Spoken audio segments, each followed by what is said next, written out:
are live here on Hot Tag Takes on HamiltonRadio.net, channel HR2. I am your host, John BRECKO, and over the last couple of weeks, we have been talking about wrestling in this studio for very good reasons, because there's a lot going on. We had Kenny Graves on the show. We had Ken of WrestleChop on the show a couple of times. We had Darren Silver on the show with Ken of WrestleChop. And now today we are here for a very special edition of Hot Tag Takes on a Sunday. We usually do the show on Tuesday, but I came in on a different day for the guest that we have on today. He's talked to so many different wrestlers over the time that the Going Ringside podcast has been available on all kinds of different platforms, from Trish Stratus to Trick Williams to Kevin Sullivan to Sergeant Slaughter to many, many others. I could go on for days about the people this man has had conversations with on his show. You should definitely check it out. He is also America's only political and wrestling reporter. Ladies and gentlemen, give it up for Scott Johnson. Thank you, John. Thank you very much for having me on the show on a special day. I appreciate it. Yeah, no, man, it's good to hear from you. It's good to be able to talk to you, especially after deep diving the Instagram like 2 seconds before we went on air, like the professional that I am. And yeah.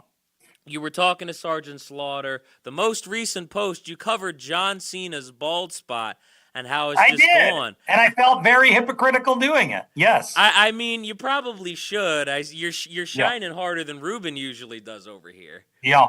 But I gotta say, so, I mean, I'm wondering how that happened myself, because I don't feel like that's like a just for men thing. So, so I get all these ads. What's your theory? I get all these ads on my social media. How do these Hollywood stars have these great heads of hair? And I'm quite curious. And I think there's some Hollywood magic going on. But the reason I asked, I wasn't the first one to ask. I've seen this shared all over the place, which is why I did it. Is because, can you hide the bald spot in a wrestling match? I don't quite know how that stuff works. Right. But I don't see him going into a ring with Cody Rhodes beating the hell out of each other, and then all of a sudden he's still got that great head of hair. I don't know how that works. No, yeah, I feel the same way. I feel like you take a right hand on accident, Cody Rhodes just goes and Travis Scott's him right in the head. I feel like something might come flying out of there. I mean, I'm a little bit worried for that. You know what I mean? Yeah. Wouldn't be a good look for heel John Cena. And I feel like he's sporting the leather jacket and walking with a team of people for a reason. I feel like he's really embracing the heel role. And can I say, I'm happy he did the heel, because we were talking about it on the show. Yes. If he didn't go heel, his end run would be so boring. Yeah. It would just be a bunch of monotonous build-ups to his iconic legacy, and he shakes people's hands and hugs people, and we've kind of seen that for him for the last 5 years. You know what? Heel actually makes it interesting. Let me say this too. We've seen that recently. That was basically what Sting's retirement was. Yeah. His retirement run in AEW. I feel like it would have been a little bit better received if John Cena did go that route. But at the same time, I'm glad we got it too. It kept things fresh. And what I think now, this is just me with a little bit of headcanon going on, because John Cena, since he's a heel now, could really leave the door open to go past 2025 if he wanted to, and hang on to the power. He could take the title to Hollywood. He could do really anything. Anything's open now. I don't know how he exits. So if he retires on a drop-dead date, like, I'm done, wrestling's over, I don't quite know how the heel thing works. I think we'll need to hear more from how this character and storyline plays out. Right. But I don't quite know how the last day will look for him, or if they find a way to keep him around. I never trust retirements in wrestling. I just don't. I don't care who it is. I just don't trust. 100%. But this is going to be my theory, just my 2 cents on it. I feel like ending it like on a random last Friday, December of SmackDown. I feel like that's not how John Cena, ends it. I can't envision that. So I'm thinking He takes the title out of 2025 because he's such a piece of shit, and he takes it into WrestleMania 42, and that's where he would drop it. I don't know if it would be to Cody Rhodes. I don't know who it would be to, but I feel like he's going to make it, and he's going to take it into 2026, because he's power hungry, trying to hang on to something too long, and that's going to be where he drops it. So that's I'm my also prediction. wondering, there's been a lot, I've speculated, and others have, if there's a third man. Yeah. I mean, it doesn't make sense to have a faction of two guys who are going to be gone in a few months. Yeah. I mean, you need an active performer there. I mean, I theorized in a dream fantasy booking world. You talked to me about this. Dave Bautista. Yes. I thought that he's the only other wrestler that's gotten that level of success in Hollywood. He's the only one. I mean, others have tried. Even Hogan tried, but he didn't get there. Hogan's got the mainstream fame, but not. But I mean, well, I still think Dave Bautista, he's the only one who's really gone and been a Hollywood icon as well. Yeah. Hogan, he's getting booed. I mean, theoretically, they could do Hogan, but then again, reactions out of that. But then you got three guys who aren't wrestling, or aren't wrestling, much more than a few months. So I don't know what the plan is, but I would figure if they got to do something here, or does it all end at Mania, which is what I always don't like. I don't like when we have this massive, amazing buildup, and then the day after WrestleMania it fizzles out in 6 days, and we're back to whatever. But that's how the industry works. I get it. But I feel the most of the eyes are on the product in WrestleMania season again, because you said that's how the industry works, and I just feel like that's a stage for John Cena, 17-time world champion, heel or not, to end off his career. I feel like that's kind of a storybook conclusion, whether, that's actually the end or not. That's actually, my headcanon is right or not. I will say this. I did kind of see a sign at the Royal Rumble, and in my head I was like, wait, they could do this, right? I thought maybe, we get this build up, to WrestleMania. It's a little bit cheesy, but, he screws him out of the title, by whatever means, The Rock or whatever, and then we actually get heel John Cena. I did not expect it at Elimination Chamber, and I did not expect it to go the way it did.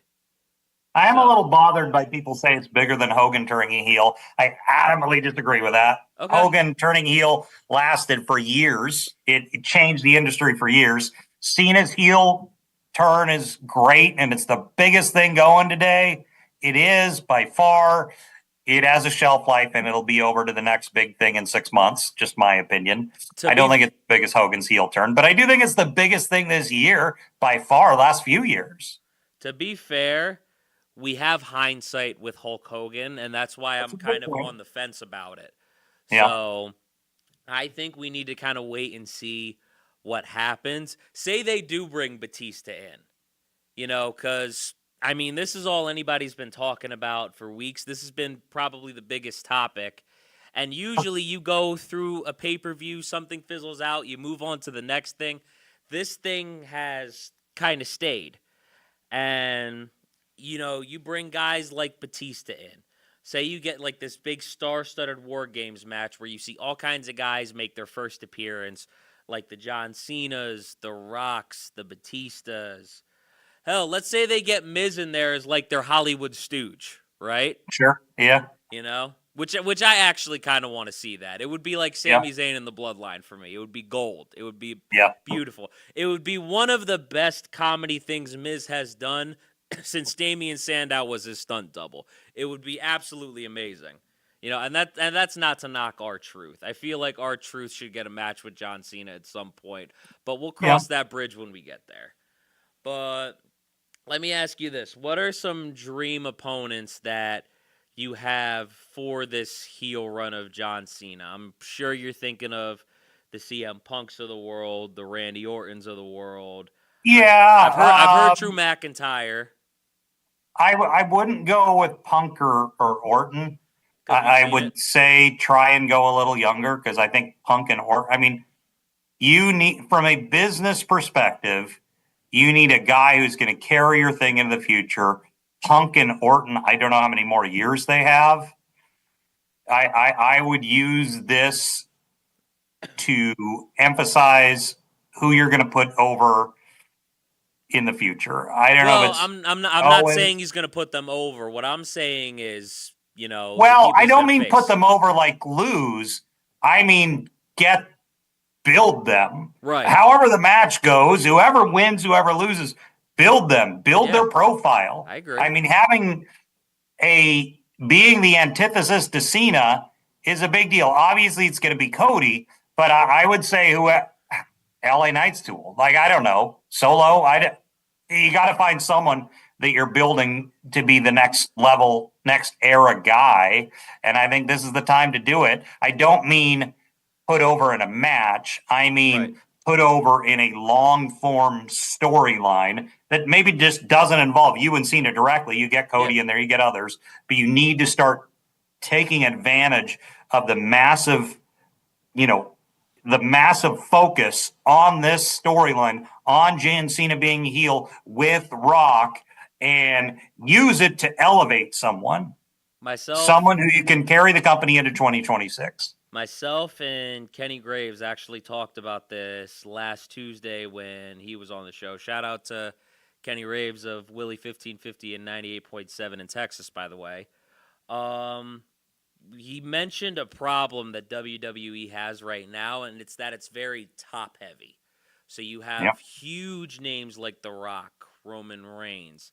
John Cena is obviously a huge name by himself, and if we did bring back a Batista, it would be even more top heavy than it already is right now. Roman Reigns is on that same level now, and I think, CM Punk is there too. Seth Rollins maybe is like 1A to that level or like right below.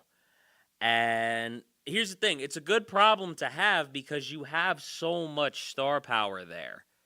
And I think, but at the same time, you forget about the guys like Jey Uso, Sami Zayn, Kevin Owens, unless you're like a huge fan, Gunther even.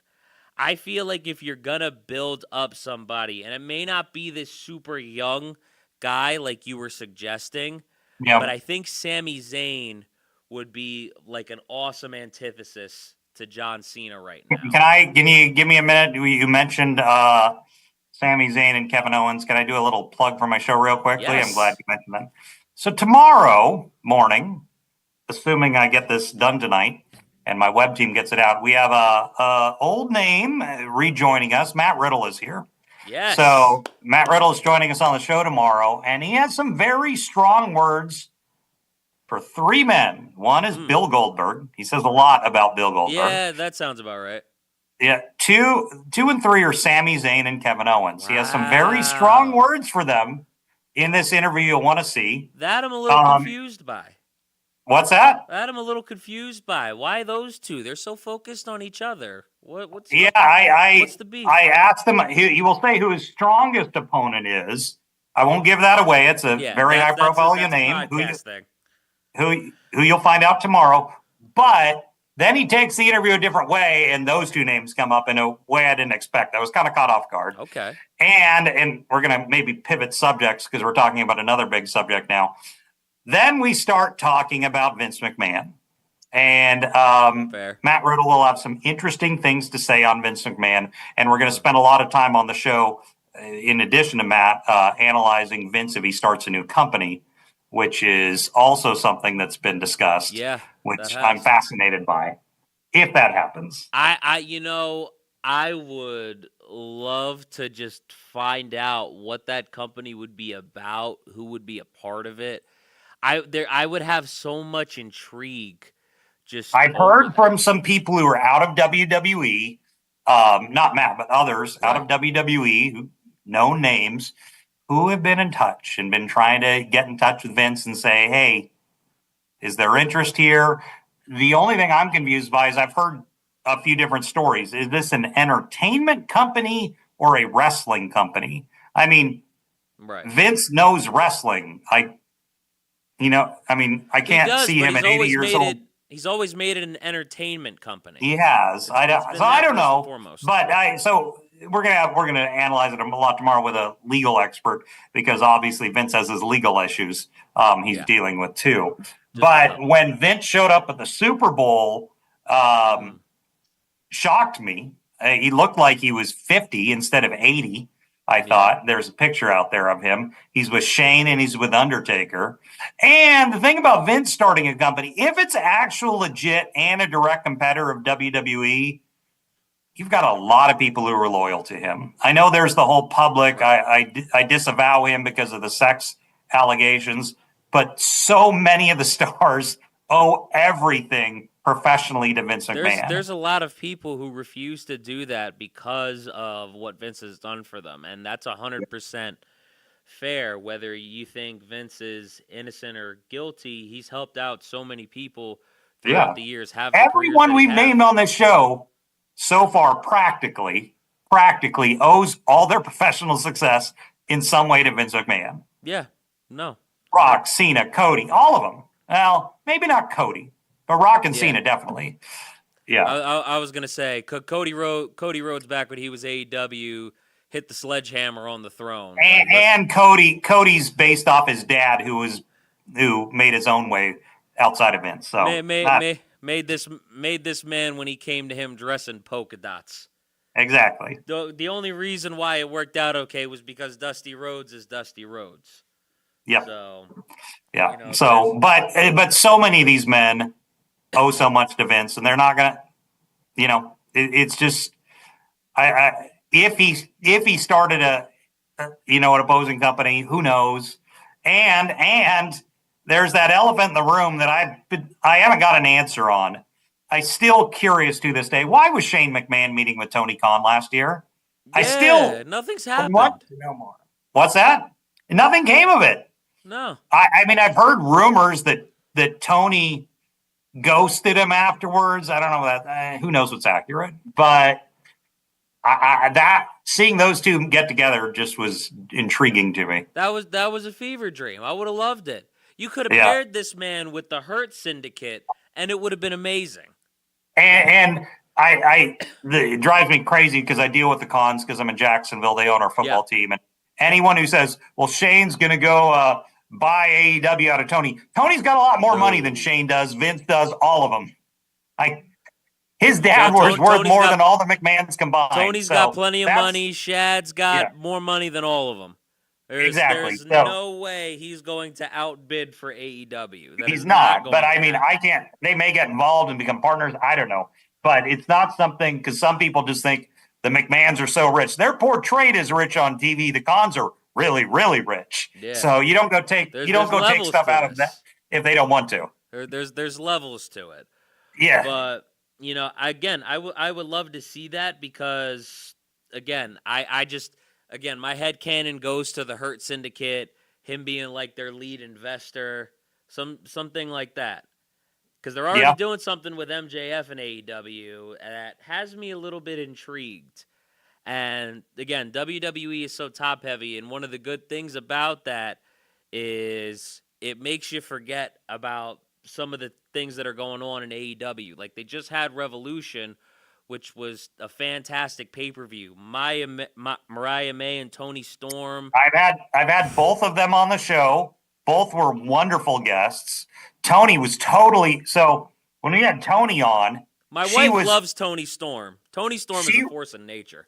She walked in the door to our TV station, met with me, and did our entertainment show and stuff. Behind the scenes, in the hallway, on the other show, on my show, she never left gimmick at all. And I tried, and she did not leave gimmick. She just doesn't crack?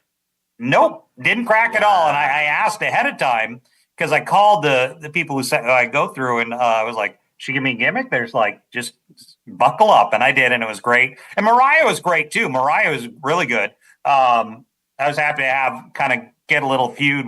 We had Mariah on, and I said, "Hey, I want to spring this soundbite from Toni Storm on you," and we had a little good segment with Mariah. So I was happy about that as well. But I think they have carried the company. Carry the for a women's while. division, that's for sure. Yeah. Yeah. A lot like Britt Baker used to do. But, again, my wife also loves Toni Storm. She's a force of nature. Mm-hmm. And, like, I showed her this short that AEW posted up, and it was just Toni Storm talking about hitting Mariah May with the biggest package there's ever been, and then just does the look out into the sky, and she's just like, "This is iconic. This is Yeah. wonderful." Yeah. And she's not a big wrestling fan at all. Like that, I gave her that with no context. I've had Tony on the show. He's always positive. I've seen that they've started doing small. I got this from Fightful, and then I started looking. They've started doing smaller venues, which I guess is probably smart. Looks better on TV. You don't have the anti AEW marks on the internet showing empty seat constantly, which I don't know why people care, but they do. I don't know what's next for them now that the Tony and Mariah thing is over. I'm kind of curious to watch and see where things go. We had a show here in town about a month ago, and I went, and the biggest pop was actually for Samoa Joe. He's still got a lot of popularity out there. Oh my God, dude! Samoa Joe has been fantastic throughout the years. Like the man just doesn't age. Nope. I don't understand. Nope. He hasn't aged in 20-something years now. He looks as good as he ever has. And I got to run in a bit, but I'm going to pimp something. Two things. I'll start with the word pimp. We got Godfather coming on the show in a few weeks. Yes. So I'm a little nervous how I do this because if you don't know my show, I'm a news anchor and I'm affiliated with a news station, and we air this and talk about it on the news. I haven't quite figured out how I'm going to tell the bosses about who this Godfather guy is. Like, do I just say his name's Papa Shango and just? And if anyone asks, why is he called the Godfather? I just ignore it. Why is he walking in here with like 20 hookers? What's going on, Scott? Exactly. So, and then I'm very excited. We have our very first wrestling match coming up on Going Ringside in the next few weeks. A wrestling match between Indy Hartwell and Alicia Fox. It's happening it's happening in the ring live. It will be in the ring. It will. I don't want to say it'll be live, but it will be in the ring exclusively on Going Ringside in coming weeks. Indy Hartwell versus Alicia Fox, who we know better as Victoria Crawford now, her real name, but you probably know her better from WWE's Alicia Fox. So I'm excited to have our first wrestling match on Going Ringside. I have seen you do a lot with Alicia Fox. I'm very She's been a wonderful partner. She's from our area, so we have her on a lot. We've got some good partners down here. Dexter Loomis, who you know, he's got a wrestling school. We work with him well, and I still haven't gotten the two that are from my area. I'm still working to get Kelly on the show. Oh, and Undertaker's wife. I'm still trying to get the two of them, but Undertaker's wife would be awesome because she's going in the Hall of Fame this year. She is going into the Hall. That would be great. So, I got to wrap it up because I actually got to go read the news here in a bit. Yeah, so, no, I hear that. The day job or the night job, whatever you want to call it. No, but honestly, man, thank you so much for coming on, just talking about wrestling with me. I know you're very, very busy. I appreciate you making the time to 100% come on tonight. Always enjoy having you on and talking to you, man. Appreciate it. Thank you for having me. Just search Going Ringside on Google. Especially when we start the show off talking about bald spots. You got to love it. I know. I know all about that. We started with bald spots. We ended with the Godfather's hookers. It was a beautiful time. It doesn't get any better than that. All right, everybody. But make sure you guys also like, comment, share, subscribe. We just passed 6,300 subscribers. Let's go. Let's go. Woo-hoo. And definitely check out this man's show, the Going Ringside podcast, available on all streaming platforms. This has been Hot Tag Takes here on HamiltonRadio.net. Coming to you tonight for not a long time, but a good time. I'm John BRECKO. This is Scott Johnson. We will come back Tuesday. PJ Moore and Chris Backus will be in studio with me. Deuces.